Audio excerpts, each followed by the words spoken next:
Hola, buen día, estimados estudiantes. Hoy les quiero presentar el material que preparé para que ustedes puedan trabajar en la asignatura durante esta semana. En primer lugar, tengo aquí una guía de estudio, ¿ya? La idea es que ustedes obviamente las vayan leyendo, vayan destacando lo que para ustedes es importante, quizás anotando las dudas que vayan surgiendo para que las podamos resolver más adelante, ¿ya? Es una guía cortita. Después tengo una guía de actividades, ya que se basa obviamente en el trabajo de la guía. Tiene dos ítems, un ítem de selección múltiple y un ítem de desarrollo. La idea es que en esta guía ustedes puedan ir aplicando y evidenciando también lo que aprendieron un poco, ¿cierto?, en relación a la guía de estudio.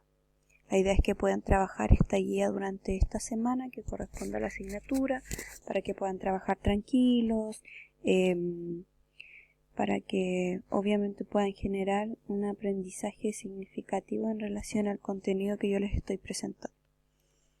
Y la tercera material que preparé fue una presentación en PowerPoint que vamos a pasar a revisar a continuación. Los invito a poder tomar su cuaderno de biología para que puedan tomar apuntes, puedan ir anotando quizás las dudas que surjan y las podamos resolver cuando ustedes estimen conveniente, ¿ya? Entonces la temática que vamos a trabajar hoy está relacionada con la biodiversidad y evolución. Si trabajan en su cuaderno, los invito a poder traspasar el objetivo que tiene que ver con identificar las teorías evolutivas y las evidencias que demuestran la evolución de las especies a través del tiempo. Durante nuestras primeras clases nosotros estuvimos estudiando algunas de las teorías, ¿cierto?, que explicaban dónde se originó la vida, ¿ya? Aquí yo les presento tres teorías que lo que apuntan es a cómo eran las especies o cómo se habían formado. Estas teorías no tienen una base científica, por lo tanto se dieron a conocer mediante creencias o conocimientos previos que la gente que se dedicaba a estudiar estas temáticas podían hacer de ello, ¿ya? La primera teoría es el fijismo, que lo que dice que los individuos nacían y se quedaban exactamente iguales, ¿ya? Se mantenían fijos a través del tiempo, no había ninguna variación en ellos, ¿ya? Después tenemos el transformismo, que lo que dice es que los seres fueron cambiando, se fueron transformando. Quizás parte de su cuerpo, algunos órganos, ¿cierto? Y que estos cambios a estos individuos lo que hacía era que les permitía poder vivir y a su vez también reproducirse, ¿ya? Y eso significaba que podían conservar la especie de cierta forma. Y después tenemos el evolucionismo, que lo que decía que las especies cambiaban a lo largo del tiempo. Vamos a repasar un poco lo que era la teoría de generación espontánea, que es una de las teorías del origen de la vida. Y nosotros, ¿cierto?, tenemos a tres autores que lo que hicieron fue decir no, la teoría de generación espontánea no es posible, ¿cierto? Louis Pasteur y Lázaro Sparazzani lo que hicieron fue trabajar con caldos de cultivo, y ellos ahí vieron que si tapaban o no tapaban el matraz, ¿cierto?, ingresaban los microorganismos, si volteaba o no volteaba, ¿cierto?, también este contenedor entraba o no entraba en el organismo. Y Francisco Redi lo que hizo fue trabajar con frascos con carne. ¿A qué conclusión llegaron ambos? A que la generación espontánea no es posible, porque si el señor Pasteur no hubiese, ¿cierto?, girado o balanceado su contenedor del caldo de cultivo, probablemente los microorganismos nunca hubiesen ingresado. Lo mismo pasó en el caso del señor Lázaro, ¿ya?, que él evidenció que si no tapaba sus matraz, ¿cierto?, estos se contaminaban, pero si los tapaba, estos se mantenían completamente intactos. Y el señor Francisco Redi exactamente lo mismo. Si él dejaba los frascos abiertos, ya sea completamente o con una gasa, ¿cierto?, era posible poder generar algún tipo de ser vivo, que eran las larvitas, ¿ya? Pero si tapaba completamente los frascos, era absolutamente incapaz de producirse un organismo solo, ¿ya? Aquí yo les presento al señor Darwin, ¿ya? El señor Darwin es muy conocido porque él se dedicó mucho a viajar, ¿ya? Y en uno de sus viajes, lo que él hizo fue observar a los pinzones, que son estos pajaritos que ustedes ven aquí, ¿ya? ¿Qué se dio cuenta él en su viaje? Que el pico de estos pinzones variaba, ¿ya? Aún siendo la misma especie, siendo todos pinzones, ¿cierto? Ambos tenían un pico diferente, ¿ya? Entonces, Darwin, ¿qué es lo que hizo? Comenzó a desarrollar una teoría, y esa teoría era la teoría de selección natural, ¿ya? Y esto lo hizo durante los años, ¿cierto?, que se dedicó a viajar a través del mundo, ¿ya? Él observó que había una gran variedad de picos de los pinzones, ¿ya? Y que variaban en tamaño y en forma. Y comenzó a estudiar un poco la genealogía de estos, ¿ya? Ahora, Darwin se fijó que los animales, como dice aquí, de los Galápagos tenían muchas diferencias menores, ¿ya? Y que en realidad eran especies diferentes, pero ¿qué había pasado? Estas especies habían ido evolucionando. Entonces, esta evolución de la especie para Darwin significaba una sola cosa, y era que esa evolución les daba una ventaja a las diferentes especies, ¿ya? Y aquí es donde él describe la selección natural. Y en la selección natural, él dice que las especies tienen que competir para poder sobrevivir. Las que tienen las mejores características sobreviven hasta ser adultos y se reproducen.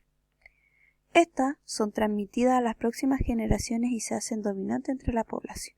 En pocas palabras, lo que dice Darwin en su teoría de selección natural es que solo aquel organismo que es más fuerte y sobrevive y se reproduce, ¿ya?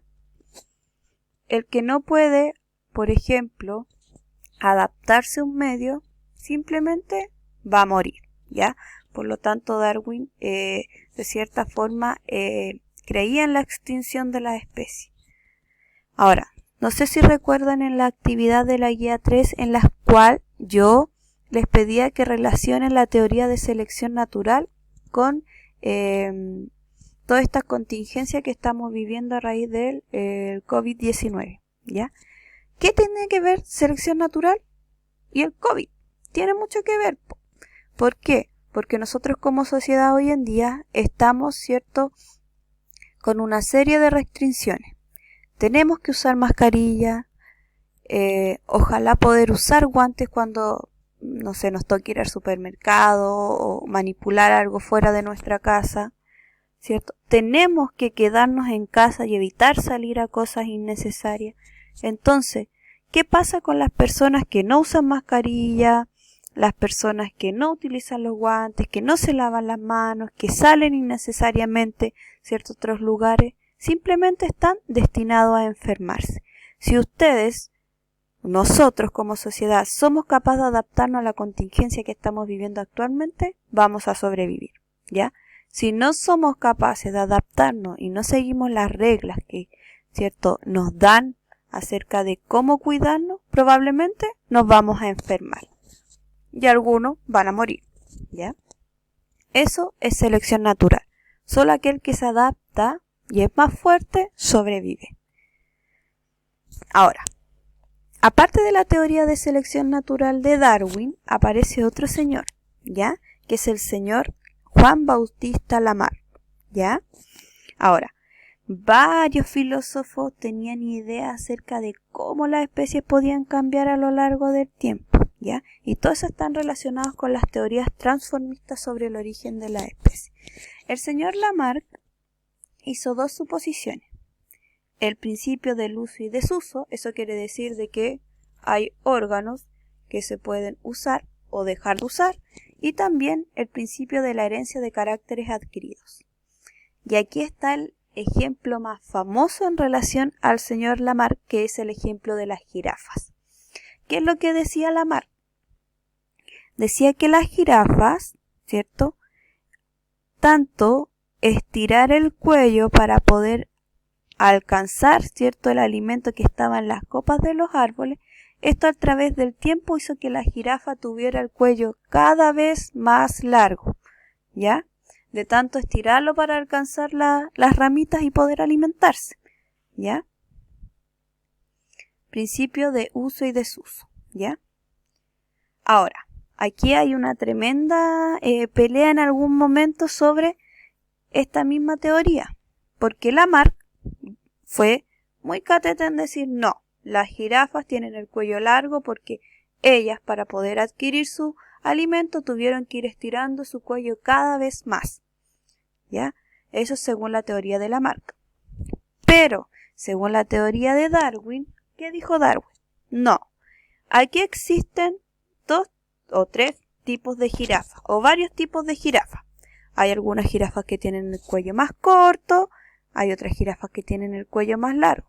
¿Qué pasó? El alimento estaba en la copa de los árboles, ¿ya? ¿Quién alcanzaba el alimento en las copas de los árboles? Las jirafas de cuello largo. ¿Qué pasó con las jirafas de cuello corto al no poder alcanzar el alimento que estaba en los árboles? Simplemente murieron y se extinguieron. ¿Por qué? Porque no fueron capaces de adaptarse a su medio, ¿ya? Eso es selección natural. Si no te adaptas, mueres. Y ahí está otro ejemplo, ¿cierto? Y la jirafa está muerta porque no pudo comer, ¿ya? Igual es una relación entre las teorías de Lamarck y Darwin.